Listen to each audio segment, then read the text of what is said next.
तेरे नहीं बोलने से कोई 24 बचने वाली नहीं है, वो तो चली जाएगी, तू नहीं बोलेगा। क्या रोया वो, क्या रोया। अभी भी मेरे सामने चेहरा घूम रहा है।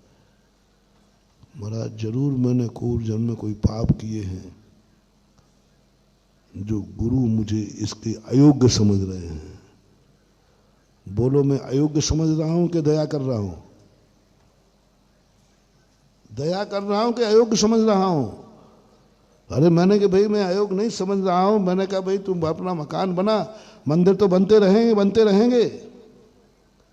बोले महाराज जी ये आपका मेरे प्रति मोह बोल रहा है, करुणा बोल रही है, दया बोल रही है। सत्य बोलो ना कि मकान तो बनते रहे हैं, बनते रहेंगे, मंदिर बनाने का सौभाग्य अभाग्य ये बोलो ना आप। मैंने कहा ये तो धर्म की भाषा है, ये तो धर्म की भाषा है। मैं तो गुरु की भाषा बोल रहा हूं। गुरु मोही होता है, गुरु में राग की प्रबलता होती है, गुरु शिष्य के पक्ष में होता है। शिष्य के पक्ष में उसके मन में राग होता है, शिष्य के प्रति नियम से होता है।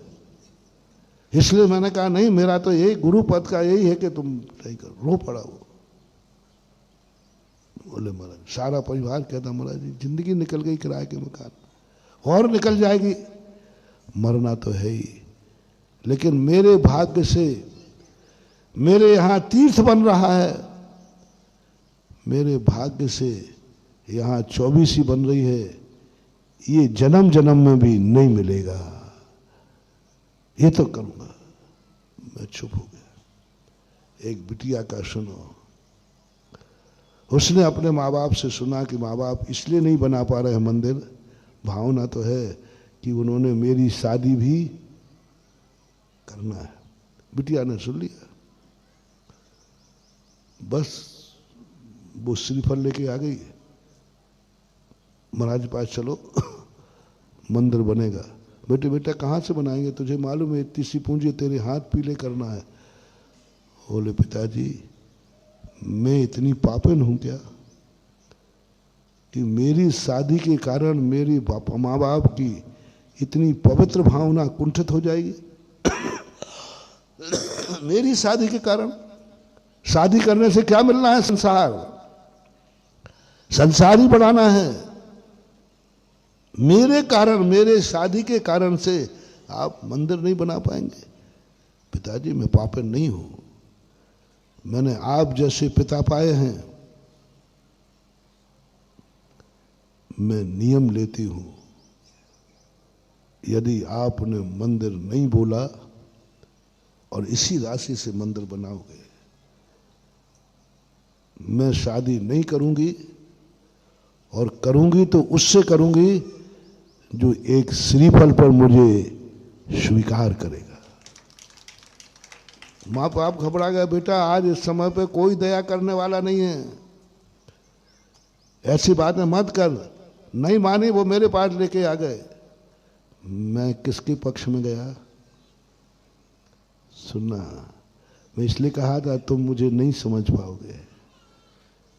अरे तो महाराज के पास जा रहा, वे तो इस पर कह रहे शादी मारी लग भाड़ में, ये तो होती रहती है, मंदिर बना पहले। मैंने खुद कहा नहीं बेटा, शादी रोक करके मंदिर नहीं बनाना, मकान रोक करके मंदिर नहीं बनाना, कर्जा ले करके मंदिर नहीं बनाना, लोन ले करके मंदिर। मेरा पक्ष है, धर्म का नहीं कह रहा हूं मैं, बीच में ध्यान रखना, ये धर्म की परिभाषा नहीं बोल रहा हूं, ये सुधा सागर का नेचर बोल रहा है। धर्म की भाषा नहीं बोल रहा हूं, धर्म की भाषा अभी बताऊंगा मैं। धर्म की भाषा तो अभी जो बोल रहा था उसकी बात सुनो। मैं राग की भाषा बोल रहा हूं, मैं मोह की भाषा बोल रहा हूं, मैं ममता की भाषा बोल रहा हूं। साधु होकर के और वो श्रावक होकर के धर्म की भाषा बोल रहा है। मैंने कहा नहीं बेटा कोई बात नहीं, मेरा आशीर्वाद है, तुम्हें कोई पाप नहीं लगेगा। बेटा को समझा रहे बिटिया को, मैंने कहा बेटा तेरे लिए कोई पाप नहीं लगेगा, शादी कर ले, मंदिर बनते रहेंगे, बाद में देखेंगे। उसने क्या जवाब दिया, महाराज जी आपका मोह बोल रहा है, मुझे सिखा रही। देखो धर्म क्या कहता है। क्या मैना सुंदरी ने अपने पिता की लाज रखने के लिए आजीवन ब्रह्मचर्य व्रत नहीं लिया? मैंने कहा लिया है, तो मैं भी अपने माँ बाप की भावना करने के लिए इस शादी का परित्याग करती हूं। मुझे नहीं चाहिए, भावना पूरी होनी। क्या 15-20 मिनट तक डिस्कशन चला। महाराज मैं इतनी पापड़ नहीं हूं कि आप भी इनकार दो कि नहीं मंदिर नहीं बनाओगे तुम, बेटी की शादी करोगे। अब बोलो मेरा पक्ष तुम्हारे साथ, तुम्हारा पक्ष तो होता ही है, माँ बाप का पक्ष तुम्हारे साथ। लेकिन बिटिया ने कहा नहीं महाराज मैं अभी ब्रह्मचर्य व्रत नहीं ले रही हूं, मैं इंतजार करूंगी। और वो जितने भी देखने के लिए आए वो सीधी कहती थी मेरे पास कुछ भी नहीं है, जो कुछ भी था वो सब मेरे पिताजी ने मंदिर बना दिया, अब मेरे पास माँ बाप का कुछ भी नहीं है। आया उसके भाग्य से ऐसा करोड़पति आया, ऐसा आया, मुझे कुछ नहीं चाहिए, मुझे श्रीफल भी नहीं चाहिए, मुझे तो बिटिया ऐसी चाहिए जिसने अपने माँ बाप के लिए अपनी शादी दांव पर लगा दी, अपना जीवन दांव पर लगा दिया कि नहीं मंदिर बनेगा, माँ बाप की भावना है, शादी होवे या नहीं होवे। बोलो ऐसी सोचो कभी ऐसा हो तो क्या हो। यदि ऐसी बिटिया यदि तुम्हारे बेटा के लिए मिले तो बहू बना लोगे? बदमाश कहेंगे, पहले ही पूछोगे देवो का है क्या मानवा। सोचो चेतो रे जागो, आज उल्टा जमाना हो रहा है। आज यदि बच्ची रात में नहीं खाती है तो तुम कैंसर, कई बच्ची ऐसी हो रही है रात में नहीं खाती शादी कैंसल, आलू नहीं खाती शादी कैंसल, प्याज नहीं खाती शादी कैंसल, फैशनेबल कपड़े नहीं पहनते तो शादी कैंसल। क्या जमाना आ गया है? दोनों को है, दोनों लड़कों का भी है, लड़के नहीं मिलते लड़कियां भी यही चंद है। आलू प्याज नहीं है, ये कलयुग आ गया महान भाव, सब उल्टा हो रहा है। मैं अपने भक्तों से कहना चाहूंगा यदि कभी कोई ऐसी तुम्हारी बच्ची देखने जाओ जिसके माँ बाप ने दहेज का धन दान में दे दिया हो,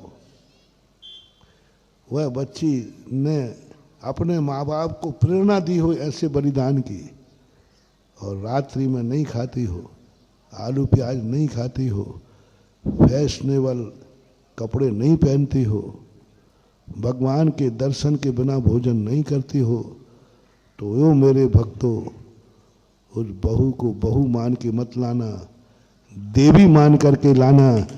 जाओ तुम्हारी 7 पीढ़ियां सुरक्षित हो जाएंगी। खोजो मुझे ऐसी बच्ची चाहिए जो अपने माँ बाप को दहेज का दान दिला दे, अपने दहेज को पैसे का दान दिलवा दे कि नहीं मेरा पैसा जो दहेज में देना है, माँ बाप से वो बेटियां चाहिए कि मम्मी पापा जो मुझे दहेज में दोगे मुझे कुछ भी मत देना, मेरे दहेज का पूरा सामान उतनी राशि संस्कार तीर्थ क्षेत्र में दे दीजिए।